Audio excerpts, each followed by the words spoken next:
जल वृष्टि अपना काम करेगी,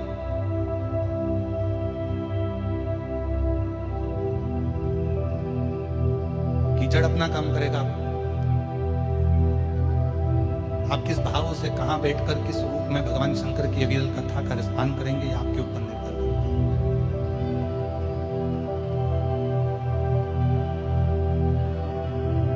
आप कितना शिव भक्ति को प्राप्त करते हैं, ये आपके ऊपर निर्भर करता है। और मौका मिला है 5 दिवसीय शिव महापुराण की कथा का, जो 13 तारीख आज से प्रारंभ हो रही है, 1 बजे से 4 बजे तक, 17 तारीख तक चलेगी। उसमें से आप कितना ग्रहण करते हो, कितना लेते हो, कितना अपनी जिंदगी में उतारते हो, ये आपके ऊपर निर्भर करता है। एक देवराज नाम का ब्राह्मण इसी पवित्र शिव महापुराण की कथा में से थोड़ा सा अंश ले लेते हैं।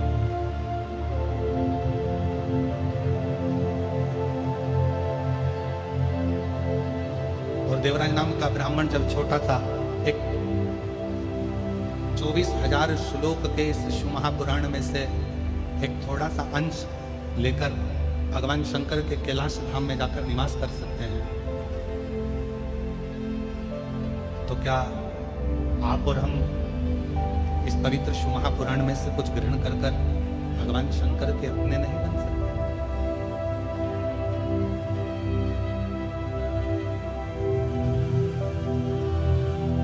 शिव महापुराण की कथा एक विश्वास की कथा है, जिसमें सबसे ज्यादा जरूरी है आपका भरोसा, आपका विश्वास, आपकी दृढ़ता। और मैंने तेरे ही भरोसे बाबा, तेरे ही भरोसे हवा बिच उड़ती जवानी बाबा, डोर हत्तू छड़ी खट्टी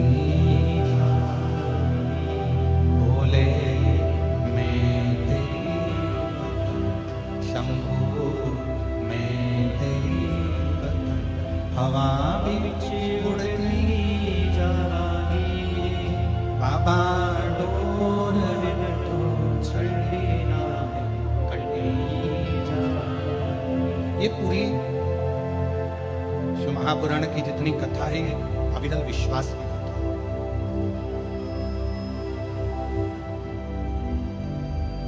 एक भरोसे की कथा।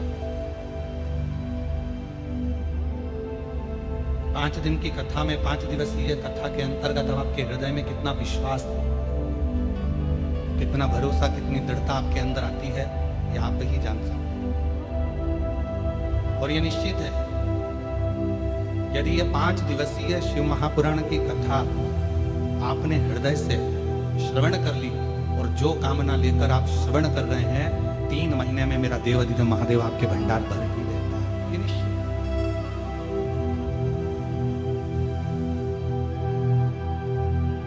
आप उसको कितनी दृढ़ता से श्रवण कर रहे हैं।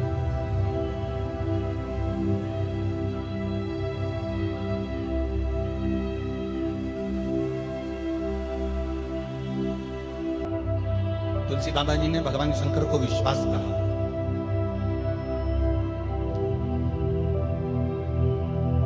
और तुलसी बाबा जी ने कहा कि जिसके हृदय में ये शिव रूपी विश्वास यदि आकर विराजमान हो जाता है, भगवान देवादिदेव महादेव रूपी विश्वास जिसके हृदय में आकर विराजमान हो जाता है, फिर उसको परमात्मा को ढूंढने के लिए नहीं जाना पड़ता। पंडाल की आवाज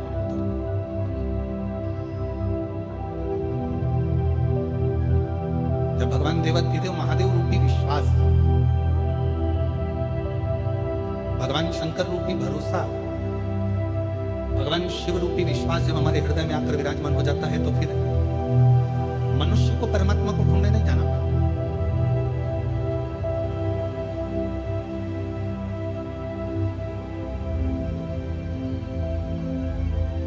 फिर स्वयं देवादिदेव महादेव भगवान शंकर अपने भक्त को ढूंढने के लिए आते हैं। कहीं भटकना नहीं है। फिर एक लोटा जल चढ़ाने वाला जो मानव होता है, दुनिया के लोग कहते हैं एक लोटा जल चढ़ाने से क्या होता है। शिव महापुराण की कथा कहती है जब एक लोटा जल हम शिव जी को समर्पित करते हैं तो अपने एक हाथ को हम आगे बढ़ाते हैं और अपना हाथ, जैसे लड़का और लड़की का विवाह होता है तो हथलेवा कराया जाता है, कन्यादान करा जाता है। कन्यादान के समय पर वर और कन्या के हाथ को आगे बढ़ाया जाता है और कन्या का हाथ वर के हाथ में दे दिया जाता है। उसी तरह जब हम शिव जी को एक लोटा जल समर्पित करते हैं, अपने हाथ को आगे बढ़ाकर शंकर जी को जल समर्पित करते हैं, उस समय पर आपका और शिव का एक अटूट संबंध बन जाता है और वो संबंध आखिरी दम तक नहीं छूट पाता, अंतिम श्वास तक नहीं छूट।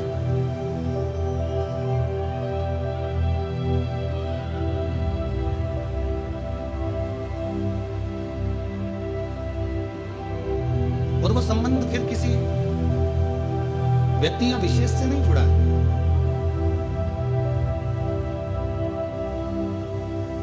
शिव महापुराण की कथा कहती है जब भगवान शंकर को जल चढ़ाया जाता है, शिव जी को जब अर्चना करी जाती है, शिव जी को जब जल चढ़ाया जाता है तो वो संबंध केवल एक मनुष्य का नहीं जुड़ा। शिव जी को जल चढ़ाते समय वो संबंध स्वयं परमात्मा से जुड़ता है।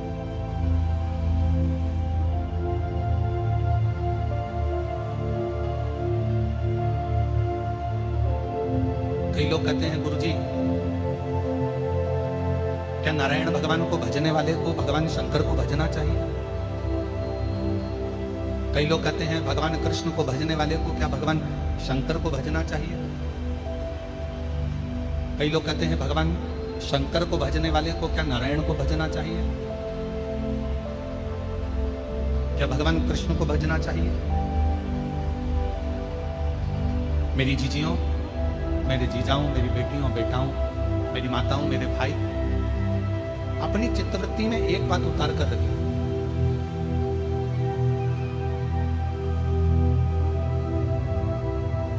कि नारायण भगवान शिव के बिना अधूरे हैं, शिव नारायण के बिना अधूरे हैं, राम जी शिव के बिना अधूरे हैं, शिव जी राम के बिना अधूरे हैं, भगवान कृष्ण शिव के बिना अधूरे हैं और भगवान शिव कृष्ण के बिना अधूरे।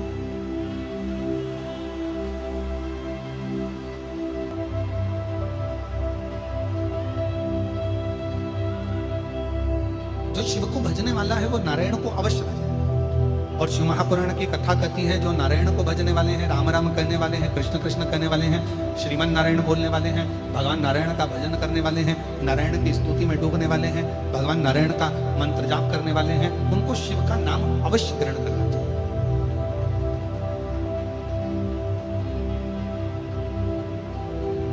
शिव के बिना नारायण सुने और नारायण के बिना शिव सुने।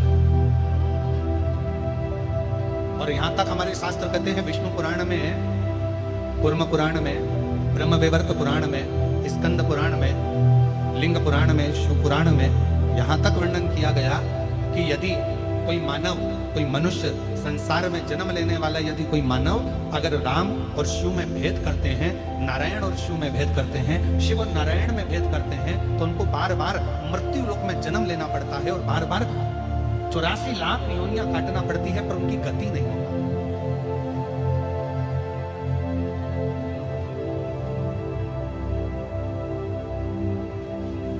शिव और नारायण में कोई भेद नहीं। जरा विचार करिए, तिरुमाला में विराजमान मेरे वेंकटेश भगवान, तिरुमाला में विराजमान मेरे श्री नारायण हरि जब इस भूमंडल पर मृत्यु लोक में आए, क्योंकि मेरे भगवान नारायण का तो स्थान स्वर्ग है, वैकुंठ है। ब्रह्मा जी ब्रह्मलोक में हैं, भगवान विष्णु वैकुंठ लोक में हैं और मेरे भगवान शंकर मृत्यु लोक में।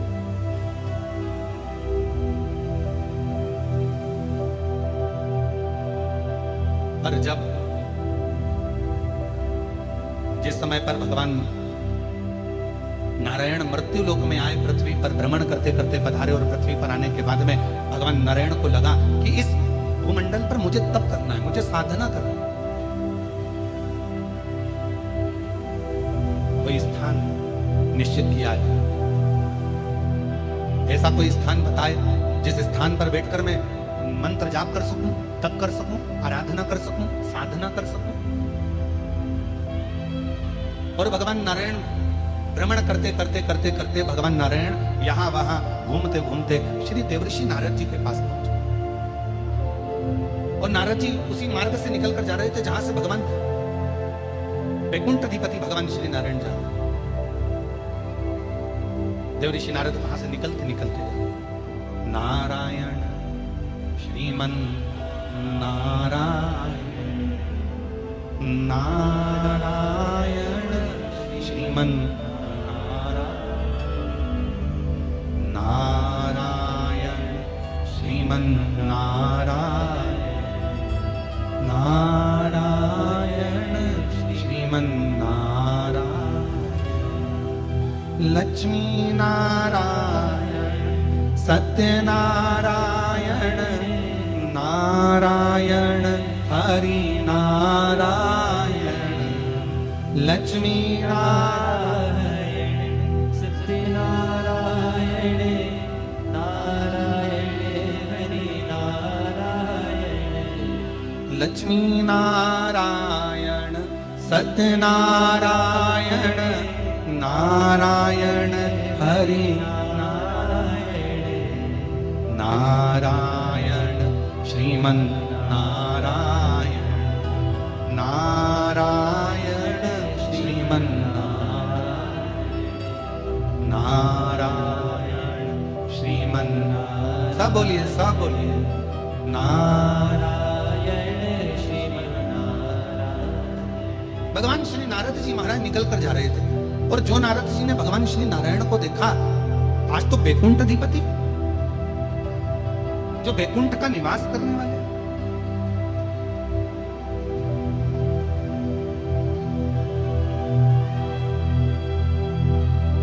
स्वयं वैकुंठ में रहने वाले आज वैकुंठ अधिपति इस भूमंडल पर भ्रमण कर रहे हैं।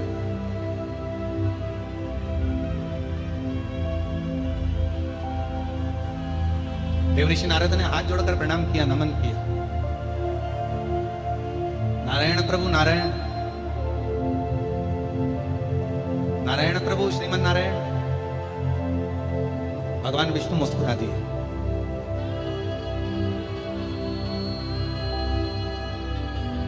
और भगवान विष्णु जैसे ही मुस्कुराए तो देवर्षि नारद के चेहरे पर भी हंसी आ गई।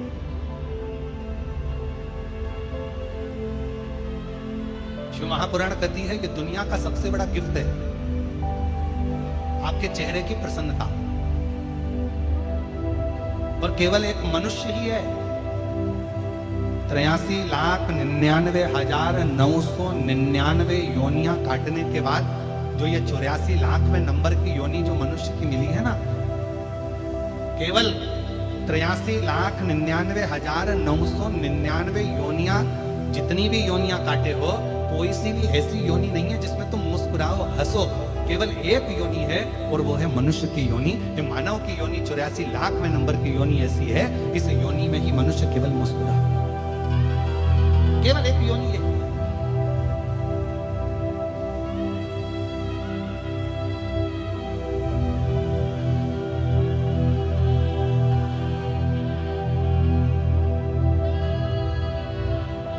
ब्रजगोपाल भैया, हम आपकी एक बात कहना चाहेंगे हैदराबाद के इस पवित्र प्रांगण में कथा की। कल हम जब आ रहे थे तो सभी लोग अपना अपना सुना रहे थे गाड़ी के अंदर कि गुरुजी इतना पानी गिर रहा है, ऐसा पानी गिर रहा है, कीचड़ हो गया, पानी भरा गया। फिर नीचे पंडाल में पाट बिछाए गए, लकड़ी के पाटे लगाए गए, फिर पाटे के ऊपर पन्नी बिछाई गई, पॉलीथीन, फिर पन्नी बिछाकर फिर कालीन बिछाया गया, फिर उसको बिछाकर फिर कुर्सियां लगाई गई, सोफे लगाए गए और जो सभी पंडालों में बैठने की व्यवस्था करी गई।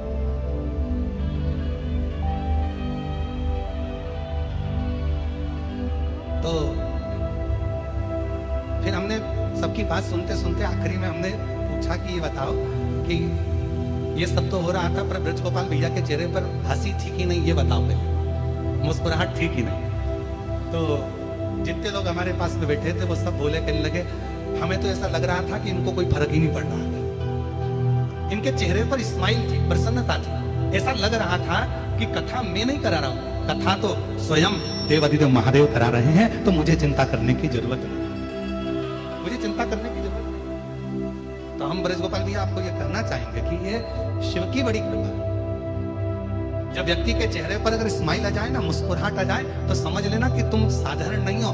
तुम्हारे चेहरे पर जैसे ही स्माइल आती है ना, प्रसन्नता आती है ना, समझ लेना शंकर जी ने आज तुम्हारे चेहरे पर सिग्नेचर करा है, इसलिए शिव जी तुम्हारे को प्रसन्नता दे रहे हैं, आनंदता दे रहे हैं। और कई कई घरों में तो बड़ी विचित्र बात रह जाती है, घर में एक ना एक, हमसे पूछा किसी ने, क्यों गुरुजी पहले के समय में, दशरथ जी के समय में एक गुस्सा करने के लिए, क्रोध करने के लिए कोप भवन होता था, जिसमें माता कैकेयी क्रोध करती थी। क्यों गुरुजी आजकल इतने बड़े बड़े बंगले बनते हैं, इतने बड़े बड़े मल्टियां बनती है, इतने बड़े बड़े फ्लैट बनते हैं, इसमें अलग से गुस्सा करने के लिए कोई भवन नहीं बनता, कोई कमरा नहीं बनता? हमने कहा बनाने की जरूरत नहीं पड़ती, पूरा घर ही कोप भवन हो जाता है।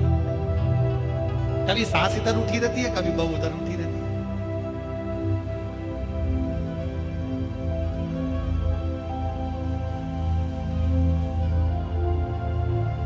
और देखा जाए ना तो आज के जमाने में काम करने वाले कम मिलते हैं। आज के जमाने में फैक्ट्री में काम करने वाले कम मिलेंगे, घर में काम करने वाले कम मिलेंगे, दुकान पर काम करने वाले कम मिलेंगे, पर जितने भी मिलेंगे काम करने वाले कम मिलेंगे, पर कान भरने वाले ज्यादा मिलेंगे। जितने मिलेंगे, झाड़ू लगाते लगाते कई अगर काम भी कर रही, झाड़ू भी लगा रही ना, तो धीरे धीरे फुसुर फुसुर कान भरती जाती है। देख लो, वो तुम्हारी बाजू वाली है ना, झाड़ू लगा रही है, और झाड़ू लगा तुम्हारी बाजू वाली है ना, वो ऐसा कर रही है। अब बता, सेठानी को कहना चाहिए तू काम करके कान भर। अब जितने काम करने वाले पूर्व के समय में थे, आज के जमाने में काम करने वाले तो कम हो गए, कान भरने वाले ज्यादा हो गए। ना जाने कितने कितने कान भरने वाले हो गए। फैक्ट्री में काम करो तो कोई ना कोई एक दूसरे का कान भरता रहेगा, इसी को भड़काएंगे, इसको भगाएंगे, उसको लाएंगे, उसको भगाएंगे, उसको लाएंगे, उसको भगाएंगे। घर में कोई काम कर रहा है तो उसके धीरे धीरे कान भरते रहेंगे, उसको भगाने का प्रयास करेंगे। काम करने वाला काम नहीं कर पाता, दिन भर बैठकर केवल कान भरा करता है।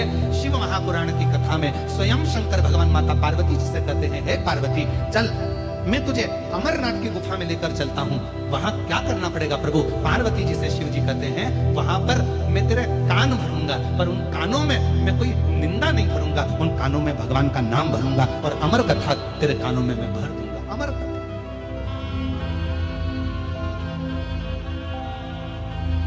और वो अमर कथा भरूंगा जिस अमर कथा को श्रवण करने के बाद फिर तुझे जन्म नहीं लेना पड़ेगा।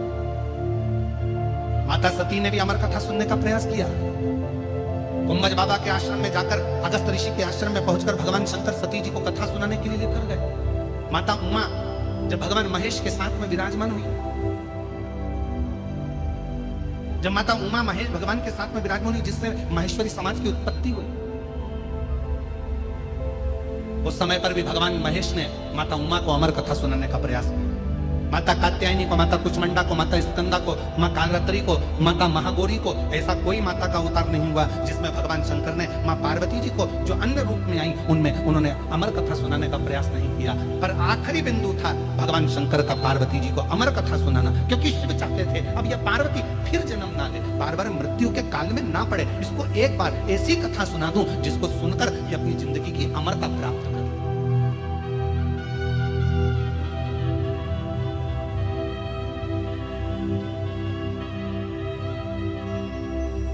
मेरे बाबा सुना दो ऐसी कथा जिसे सुनकर मैं भी अमर हो।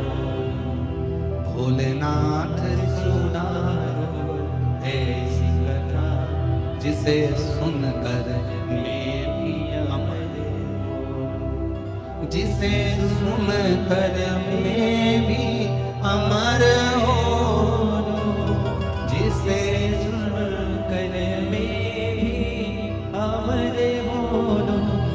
भोलेनाथ सुना दो ऐसी कथा जिसे सुनकर मैं भी अमर हो। मेरे बाबा सुना दो ऐसी कथा जिसे सुनकर मैं।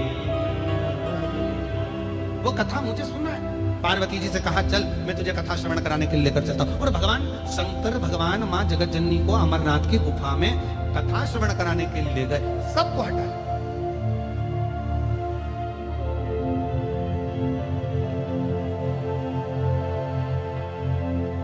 मां गंगा जी को भी बाहर छोड़ा, चंद्रदेव को भी बाहर छोड़ा, सर्पदेव को बाहर छोड़ा, डमरू को बाहर छोड़ा, सबको बाहर छोड़कर अमरनाथ की गुफा में जब कथा श्रवण कराने के लिए बैठे, पार्वती जी के हाथ